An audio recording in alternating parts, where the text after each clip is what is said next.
Hello, everybody. Welcome back to the Beyond the Brief podcast. I'm super excited to have with me today Erik Johnson. Erik, do us a favor and tell us a little bit about yourself and what you've been up to lately. Yeah, thanks, Chris. Really happy to be joining Beyond the Brief today. Um, so a little bit about me. I am the Vice President of Marketing for Harmony Healthcare IT. We focus in on managing legacy data for health systems, private practices, ambulatory clinics. Essentially, what that means is we're the vendor that comes in and helps vendors rationalize down and find essentially a place to store all of the disparate data that needs a home, needs to be accessed by health providers, but not necessarily at the price that you're paying for all the ancillary systems. So we we bring that data into our archive and we make it available so that clinicians can still access that data for a variety of uses. Erik, I love that. The world needs more of your help. I can just say, as a consumer of healthcare, it's so frustrating when you go from one place to the next, and especially if you move markets or change healthcare plans, the paperwork process and even access to it all is just incredibly difficult. And thank you for the good work you're doing to make people's and clinicians and their teams' lives easier. So let's go in the Wayback Machine. How did you find yourself? Tell us a little bit about the history of Erik and how you found yourself in this crazy business called marketing, and tell us a little bit about your journey. Yeah, absolutely. I probably consider my journey into marketing a little bit different, but to me, I feel like it's all been additive. The experiences that I've collected, I guess I'd like to believe that they're all the experiences that lead me to what I'm doing today, right? But I actually started out as a salesperson and spent my first 8 years in industrial sales, technical sales, mostly focusing in on capital equipment in the construction industry for a very large company. And that was at a time when ERP systems were being implemented to streamline operations across the enterprise, across even sales organizations. And I got a chance to be brought in as a subject matter expert representing the sales team and just found myself a different passion for kind of inserting myself into a process for improving an overall sales process improvement project, if you will. And all of a sudden it sparked a different direction that I had in terms of, well, hey, I've been looking to, possibly pivot this, and that's what I did. So I actually used that as a springboard to go to work for a warehouse automation solution. Again, entered in an operational capacity, found myself actually implementing and automating large distribution centers for all sorts of industries, and where I got a chance to really understand the workflow for healthcare, biologics, retail, industrial companies, construction oriented materials. It turns out that that company actually ended up getting acquired by 3M. And this is what ended up being the bridge into my healthcare, where I actually had a chance to then work as a Six Sigma black belt. And at the time, the leadership was ex-GE employees that brought that methodology in. They rolled that out to the acquired company that I was in. And that gave me the exposure then into the larger 3M um, company, and practiced and learned essentially that process improvement methodology. I parlayed that into my first healthcare opportunity, where 3M was looking to take really core competencies that they had with RFID tags, marrying that up with technology that they were using to track library books, and actually utilizing that solution and deploying that as a means to track high dollar pharmaceuticals out into the field. So my first healthcare opportunity was to come in and be a product marketer over that solution using these capabilities that only a company like 3M could take and reconstitute into a solution, which placed me into the forefront working with, at that time, a really large company in Abbott, where I was out in the field working with Abbott sales reps in urology clinics and really got a chance to understand the actual workflow, clinical workflow, and some challenges that they were presented with tracking inventory.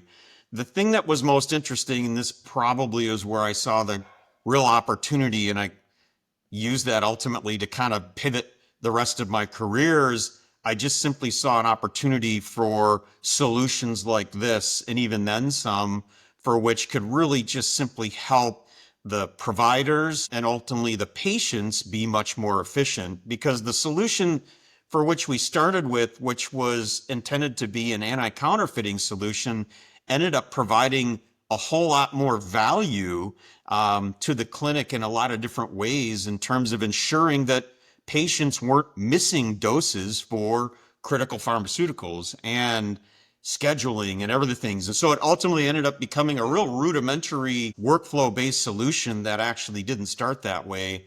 And for me, when I had a chance to work in that capacity, it was one of the first moments I said, well, this is it, right? I found exactly what I want to do, and use that as a springboard then for, I would say, the last almost 20 years of opportunities that I've worked on. And so hence it's led me to then work for companies like Wolters Kluwer, which is a multinational company in a variety of capacities. Had a chance to then lead much larger marketing teams, work internationally in the Middle East, in Australia, where I really got a chance to, understand firsthand the differences in healthcare delivery, the needs and actually similarities for where product sets are similar and different, and have a chance to work firsthand with those folks to understand, well, we might be in the Middle East, right? And ultimately the language might be different. The language of healthcare and the technology of healthcare is fundamentally very similar.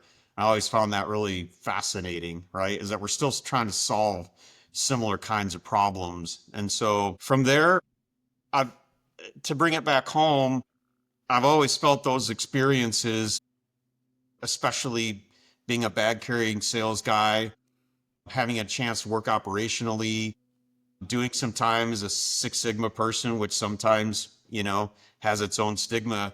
I've always felt that is all of those experiences have helped make me a better marketer and a better person that can really help work and understand the needs of a customer and understand the needs and motivations of a sales organization, how to partner with the operational side of the business, because at the end of the day, marketing touches so many different functions. To me, it's so dynamic, and I would say that that's probably why I've continued to want to stay focusing in on marketing, because it brings so many different elements together. That's where I really found my passion. That's great.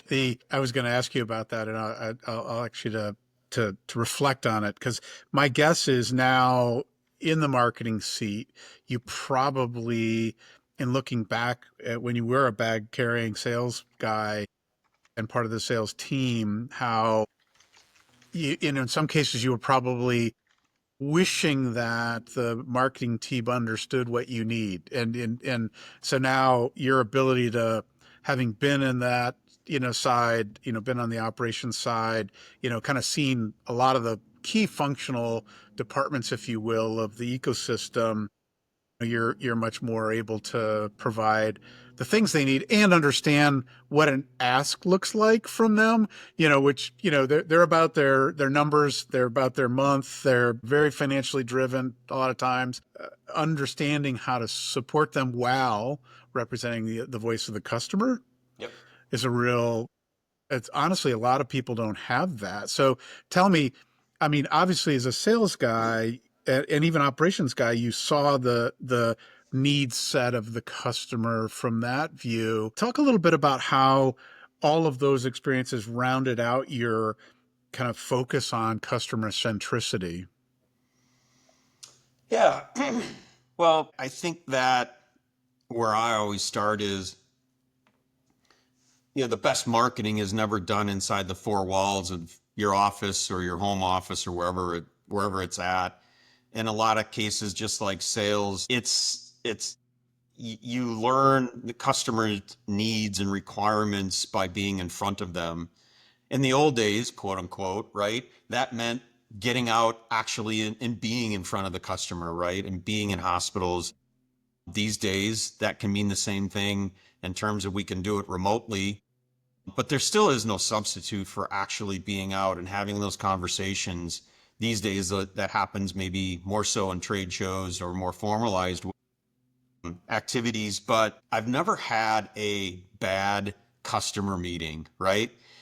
Because either whichever way, whatever comes out of that conversation is always going to be something that you're going to learn, right? Now, some of those meetings might not necessarily, they might have some things to tell you that might be tough to hear. Well, and the way to look at that is, well, what if I wasn't here to hear that, right? Um, then what might they be doing?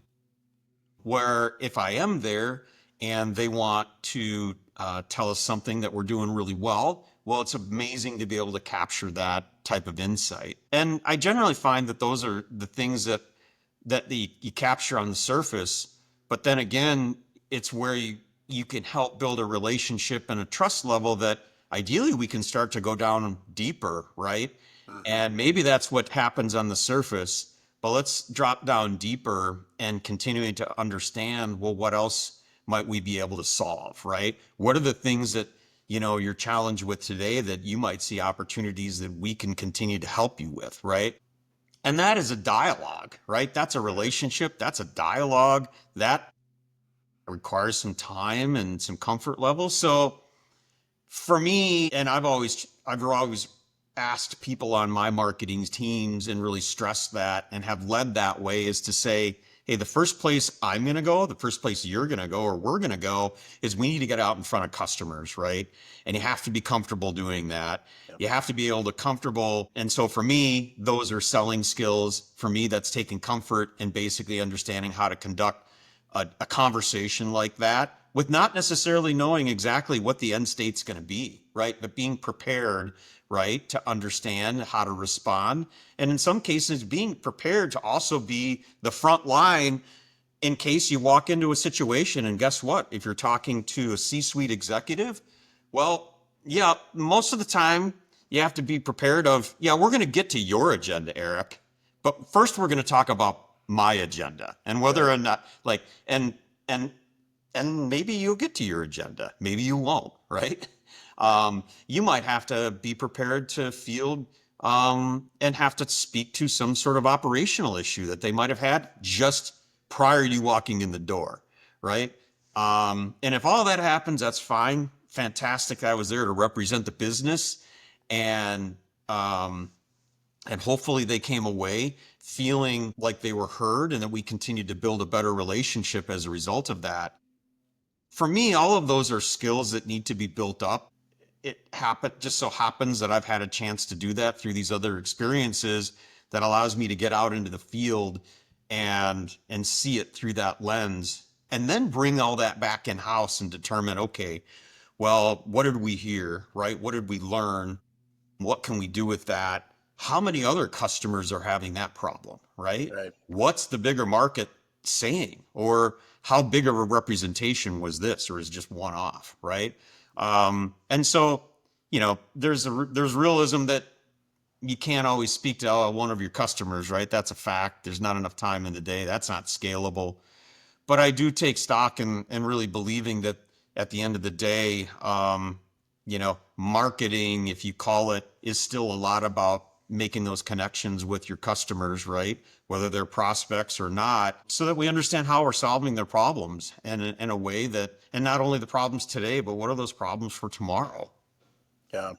So Beyond the Brief is just about that, right? It's about digging and finding those insights, those things that are often not on paper. You didn't see it until you kind of stumble on it or find it. As you think of your journey, crossed your career, are there any examples that you'd care to share that where you've kind of stumbled on something, and you're like, oh, what may have been a pain point now is an opportunity, or frankly something that wasn't a focus, that was something you were saying but it Mhm. wasn't in the limelight enough, and then you pivoted to bring it to the fore.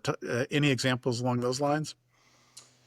Yeah, there's always one that comes to my mind, and I think it's something that, gosh, I mean, in just being in healthcare technology in general, and that's a broad category, is you start to drop that down and at the end of the day, there's a lot of solutions out there that we're always going to try to say, hey, we're trying to help improve care.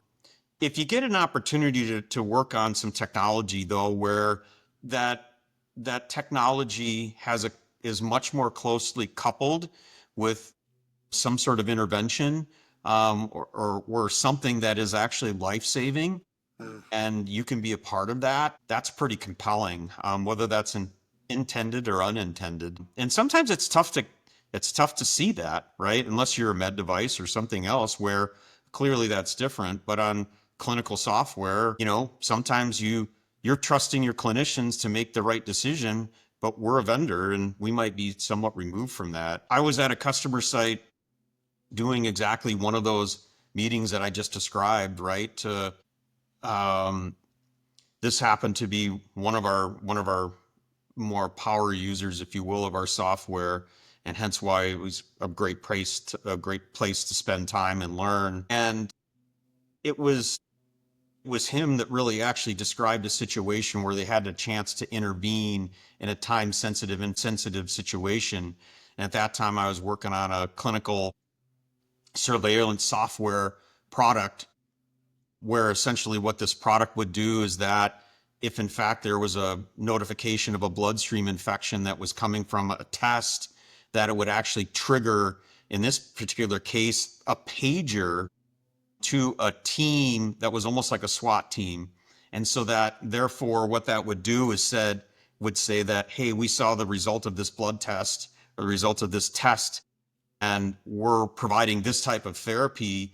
And if we don't immediately change, escalate or de-escalate that therapy, this is going to turn into a very critical situation. And they literally had a team that was created for that. And they could quantify it. And really, they just simply said, hey, this is life-saving technology. I can tell you with certainty that we saved lives by doing this, right? And so hearing that firsthand is extremely compelling, right? And he told me how many lives that they were saving, right? Now, you look at that from a couple of different lenses, and these are the things that I think and immediately go, wow, okay. I can only hope that if I have to go to a hospital, right? And this is pre-COVID, by the way. So I could only hope that if I go to a hospital, I hope that they have that kind of technology, right? I hope if one of my loved ones gets checked in and all of a sudden becomes septic, that there are these capabilities that are there, right? That Right. can detect these conditions really quick. And they're making the clinicians that much more effective by utilizing this so that, that they can intervene. And so if you get a chance to hear that firsthand, um, I think you can work a lifetime in healthcare and do a lot of amazing things, but to get that close to your solution, all of a sudden, it made me think a lot differently about what we were doing because it starts to bring it home. Then the pandemic happened after that, and the solution happened to deal with a lot of early identification of infection, and then we're all living it, right? And so all of a sudden, your appreciation is a lot different, as even on the consumer side, let alone just being a vendor. Immediately when we bring something like that back, it changes the way that you're going to message. It changes the way that you're going to think about what it is you're doing. You can start to have bolder statements that really say, "Hey, we can come in and we're gonna save lives here by doing this." And to me, that's one that always stuck out. Unsolicited, right? Had I not taken that meeting that day, maybe that soundbite would have come out. Probably wouldn't. You never know. Well, the cool thing I hear you saying is that the way that you help can impact lives very directly, but it has a bang on effect that's quite interesting as well, in that clinicians can do their best work even better because of the way that they get the benefit of technology assisting them. And, 100%. it's the irony, and I've worked in tech a lot, you know, we've become slaves in many cases to technology where our lives are, subsumed by serving the technology. And isn't it finally time that the technology serves us and actually does deliver that value proposition versus being a burden? Yeah. And what a brilliant opportunity. I always find it interesting that, as a marketer, I've had the benefit of working on a wide range of clients, and I worked with a major hospital system years ago that was a teaching school, so big campus adjacent to the main, university.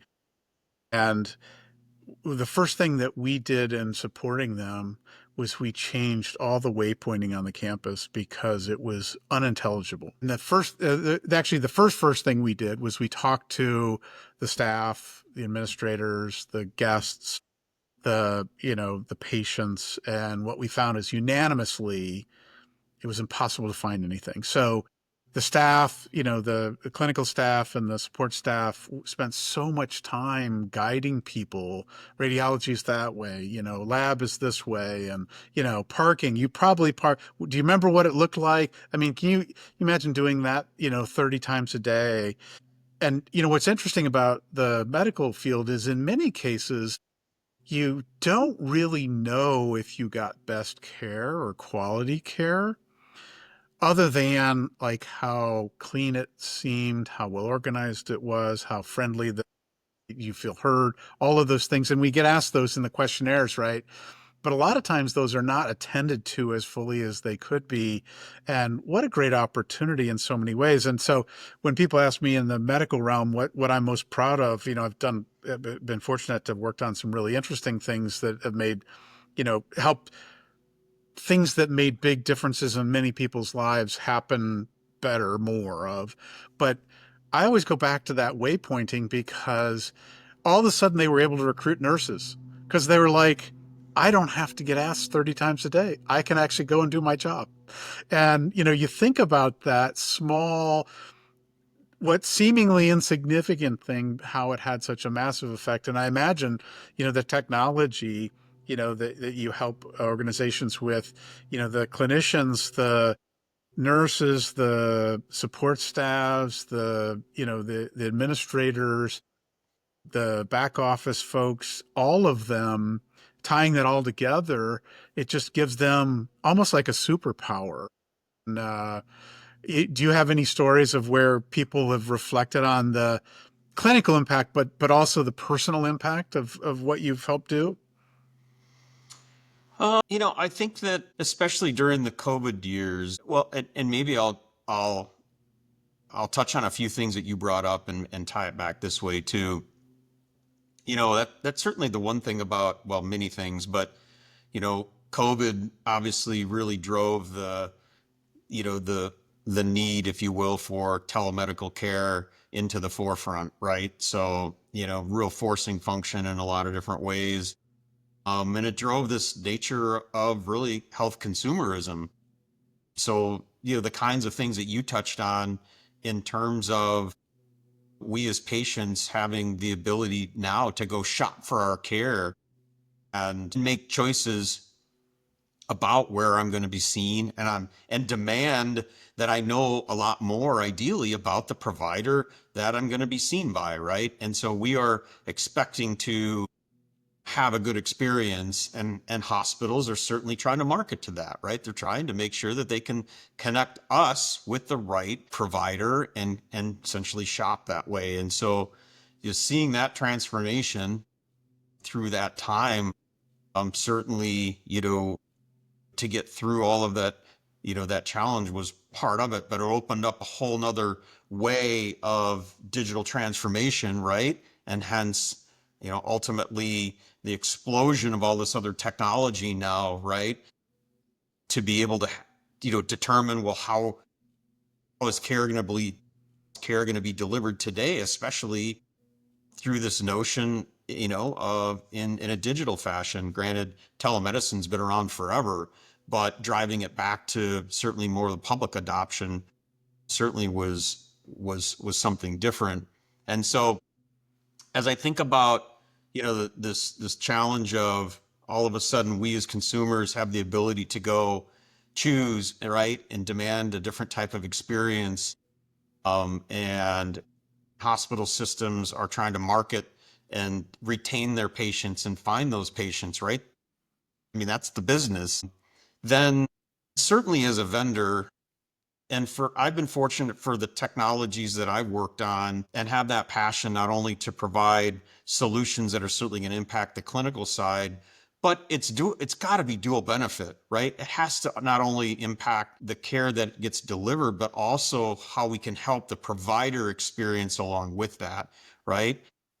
And you look at the challenges that exist today, and certainly making sure that that workforce, right, can embrace technology that's going to make their lives easier, right, improve their satisfaction, reduce this burden, manual burden, ideally every day. And so I experienced that firsthand, through COVID, when we were just at that time with the company I was with, we were just taking an opportunity to essentially open up full support wherever we can, provide care packages out to infection control teams, because that's what we did. That's what our solution did. And that was a lot more about certainly just making sure that providers were being, we knew the tough task at hand that the providers had.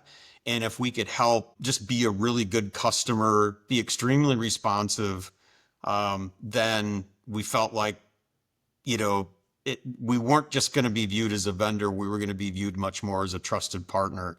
And when we did that, we didn't do it so we could capture social media sound bites, right? This wasn't content creation scheme, although I'm sure we captured some things along the way, but it was really to help those providers. And when we did those things, which we did do, how do you place a value on the impact that you make there by just going out of your way, whether that's through the technology that you have or just simply extending a common courtesy, just letting them know that you care. In some cases, it's also donating to a foundation, right? And then, because then are you actually practicing, what you do as part of your culture, who you are and your values? Because to me, ideally, then you really distinguish yourself as not only about what your website says, but are you actually practicing the values you are as a vendor? And to me, that's where you establish, a great partnership and end up being different, right? Different from what other solution providers can offer. And how do you place value on that? And so I've been fortunate to be a part of those situations. And I feel like I'm fortunate in similar regard today with Harmony Healthcare IT. Yeah, I love that. I have a good friend that reminds everybody that he interacts with that, being purposeful and being thoughtful about having a positive impact is important and valuable. And the way he puts it is doing well while doing good is a win-win. Like stop trying to, I mean, now if you're doing it for the optics and it doesn't really have a value proposition to the world, then frankly you can probably think of something smarter to do. So it's less about the the kind of way of thinking about it, but more of doing something incredibly thoughtful versus just doing something for the hit of a social media moment, Right. for sure. How has the advent of AI started to impact your business, and what are you seeing the how's that affecting even marketing? Well, yeah, let's just start there, right? I mean, content creation has been transformed, right? And it's still in process, Yep. right? So I mean, the ability to, obviously just have these tools available to create, briefings, right? Create content snippets used for social media. It's undeniable, right?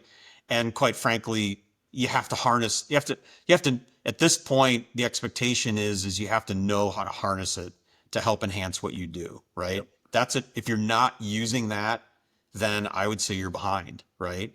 The question would be a lot more about why aren't you as opposed to why shouldn't you, right? I think the jury's still out in terms of image generation and those kinds of things. And at some point, and I know it can exist, but yeah, I mean, it's all right there in front of us in terms of we can see the future, how it's going to play out in terms of the ability to create digital content, PowerPoint slides off of just simply a prompt, which will be amazing. But just like anything else, right? We control the strategy. So we have to tell AI is a tool. We control the strategy. It's just an extension of what is it we needed to help us get done, right? Yep. Yep. So use it from that perspective. So from a marketing side, I mean that book's written is being written every day. Yep. So it's incumbent on our teams to be able to understand how to use it just that way. From a product perspective, well, in the case of what we do today, there's a couple of different things I can talk about. We actually have a solution that is called Clearway, which comes in and actually is helping automate the abstraction process for clinical registries. And I'm not saying that as a shout out, but just in answering the question, Sure. it's a great use case in essentially the ability where we're trying to use AI technology and machine learning to really augment a problem that is historically manual, right? So an abstraction process for a clinical registry is the definition of manual. Like it is literally still where clinicians, very experienced clinicians, have to go hunt and peck, right, across all sorts of disparate internal documents to reassemble something that is very complex. And in this particular case, it's related to cardiology type procedures. Well, that's ripe for something that can come in and help augment that process and make better efficient use of time, which is what we're doing. The key there is though, is that how do you do it in a way though that can build clinical trust, right? And don't create a black box that, Right. that is essentially where is going to operate in that capacity. And so we've had some nice success. It's a relatively new product and applying these capabilities to this process area. And to me, that's exactly what it's intended for. There's no question that I think this is noisy, right? There's a lot of places that perhaps and it's not all that surprising if you go to large trade shows and AI is behind everything. Well, clearly it's not, right? Or it might be, but at the end of the day, where is AI actually having an impact that's reducing time, improving care, or how that clinician time can be repurposed ideally to perform higher value tasks, right? Yep. So Yep. this is an example. That's great. You touched on earlier that you've worked internationally. In fact, you were in the Middle East at one point, and like you, I've done marketing in over 160 countries and been to over 40, and lived and worked in Eastern Europe at one point in the 90s. And um, as a marketer, I love how that's given me a sense of the importance of culture, the importance of being observant of the feedback that your audience is giving you. Um, Talk a little bit about the way that's maybe even formed you and the way you think about things and the benefit that you bring to your team today. Having worked in the Middle East. I mean, one of the things I often refer to friends in trying to describe it is, in some places when you ask a yes or no question, the answer is yes or no. And in some places, like in Asia, no doesn't necessarily mean no. Yes doesn't necessarily mean yes. You have to really dig deeper to understand that. And I remember being in Latin America and Buenos Aires, and the conversation about business didn't happen until after dinner at 11:30 at night. And then it was incredibly focused and rich, and the next day was completed. But the way that taught me to be very aware of the audience that I'm relating to, and to hear the language of culture in the way that they relate to whatever it is I'm trying to represent, has been really helpful. Tell us a little bit about how that works for you. Sure. Well, on the surface, in a place like Saudi Arabia, right, or Riyadh, Saudi Arabia, and just maybe might just say the region in general, we're all preconceived with some perceptions on what that might look like, right? Whether real or not. And so the first time maybe you might visit, it might be a little unsettling, and you have no real basis for why that might be other than just, how will that dialogue go? What will that communication be like, right?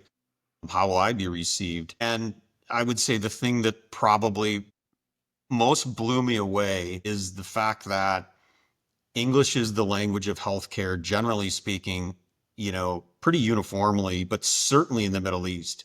So more often than not, I would be having the exact same conversation that I would be having with a provider in the United States that I would be having in Saudi Arabia or Dubai or wherever. A lot of that has simply to do with where their medical training was done, right? You might be talking to somebody more often than not that somebody had been trained in the United States and then was practicing medicine, in country there. And so therefore the problems they were trying to solve, our problems were relatively the same. In this case, it was the early days of the EHR adoption, rolling out Cerner. In this case, they needed some decision support technology that I was working on with Wolters Kluwer, and therefore the use case was the same. It just so happened that the backdrop just happened to be in this country. And so I would say more than anything, and the things that struck a chord for me happened to be just the overall experience of international travel and what the benefit that can do, which generally lies within managing your beliefs and perceptions on really simple things, right? Um and I have a just very fond memory of dropping into Riyadh, traveling by myself in the middle of the day and need to get to the airport to a hotel. It was very clear in that airport that most likely I didn't speak the common language, right? And it was very apparent, of course, but it was pretty phenomenal, amazing that we're able to overcome those barriers by communicating real simple things, right? They understood where I needed to go. Couldn't be have been more friendly, more accommodating. In fact, I needed to stop at an ATM and get some local currency to pay the cab driver. That happened at an ATM at a gas station out in the middle of nowhere, right? And by the time I got there, I had some anxiety about exactly what I might be doing and where I'd be going. Forget, when that transaction happened, that just could have been anywhere in my town that I live in today, it kind of reined me in to say people are people, right? And generally speaking, um, and so therefore, no matter where you're at, I felt like it was a great life lesson. And so, it comes back down to communication, how you communicate, um, not being afraid to put yourself out there and have that dialogue. And in this particular case, it was a different kind of dialogue. The end result was the same. It was amazing. It was an amazing experience, right? As I bring that back into our team today or teams that I've had in the past, right? Lots of things just still come down, no matter who you are, it still comes down to the basics of how you're communicating and the way you treat people and understanding of what they need to help get their job done and what I'm trying to do. And I just think that sometimes experiences like that help you just double down on all sorts of things that give you just a general wider lens or perception of how to handle, certain situations. Yeah, I can relate. I've been in, Bogota, Colombia, and doing the same kind of thing, having to navigate from point A to point B. And, the perception is you're going to be taken over by and held kidnapped by the cartels or whatever silliness, and that's not to say that some of that stuff isn't true, but honestly, I've felt more at risk, on a late night in, whatever small town or, a bad side of town in anywhere in the world, frankly.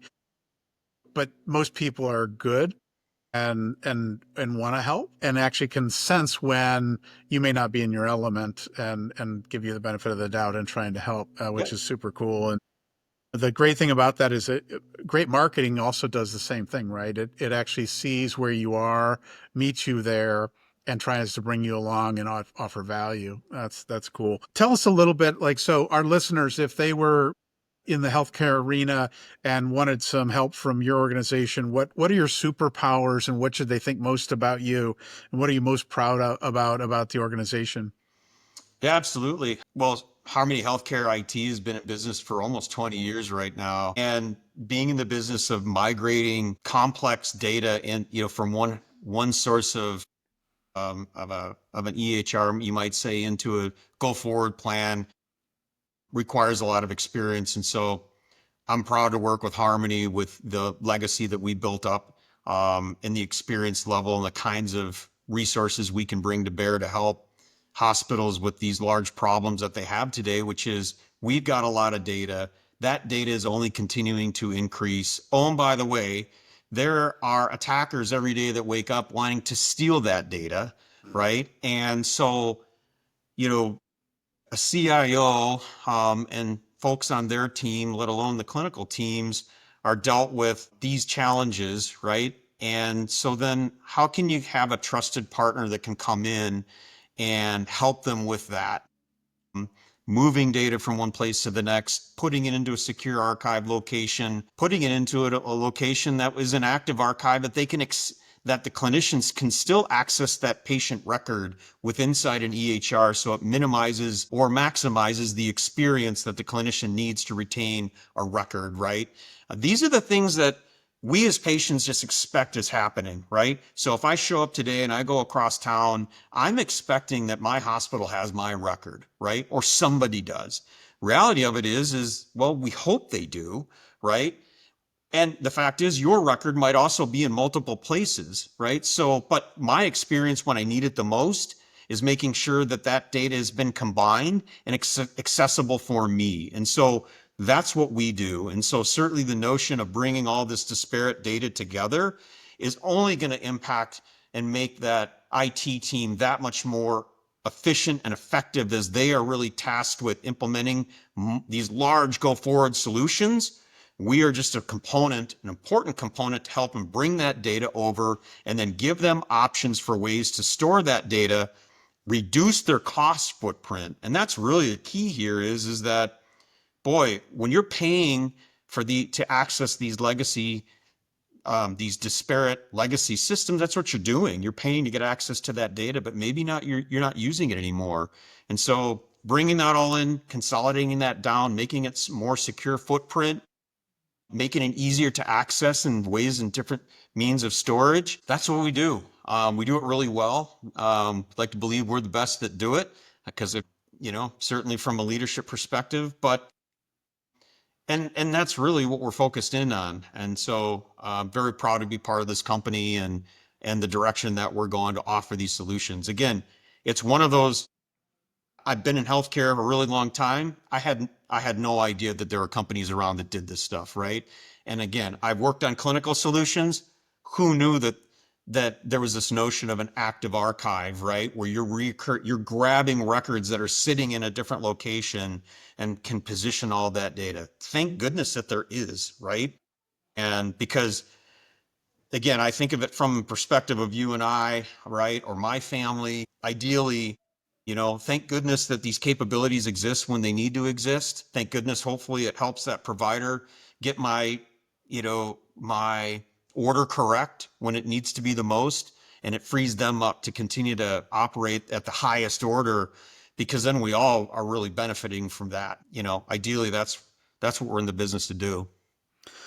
Fantastic, Eric. The sooner you can put fax machines out of business and out of commission in the healthcare arena, the better. I could not believe the last time, and this is like 6 weeks ago, I was waiting for one provider to fax really technical information that you would have thought would have been in a digital form. And it's nauseating to think that that's the age that we're They're still out there. still trapped in. Yeah. So, Eric, this has been fantastic. In closing out here, two final questions. The first one is, if your life, the Erik Johnson life, had a theme song, what would it be?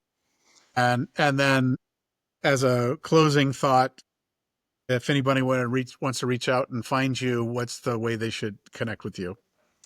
Well, let me answer the second one first because I'm still thinking about the first one. But LinkedIn's the best way.